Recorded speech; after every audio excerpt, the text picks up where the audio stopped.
We can discuss the threshing capacity of different threshers. Three models already பார்த்தோம்ல, Sonalika model thresher, Amar model and CIAE. So in the மூணு types of threshers various aspects we can compare. First, tractor or motor power. Sonalika type of thresher அப்படிங்கிறது டிராக்டர்லயே connect பண்ணி use பண்ண முடியற thresher. The tractor power is 35 to 45 HP.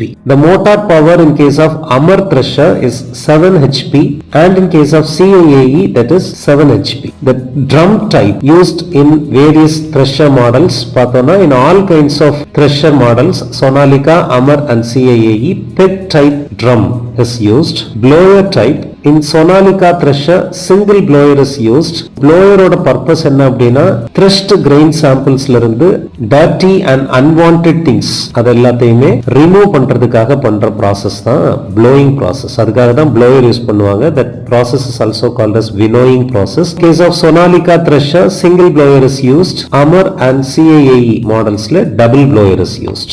என்னென்ன types of grains க்கு இந்த models suitable அப்படிங்கறத இதல கொடுத்திருக்குப்பா. Next capacity, Sonalika model oda capacity 800 to 1200 kilograms per hour thresh பண்ண முடியும். And in case of Amar for PGNP the capacity is 100 to 150 kg per hour and in case of chickpea or wood bean it's about 300 to 350 kg per hour. CIAE model the capacity of threshing is 250 to 400 kilogram per hour.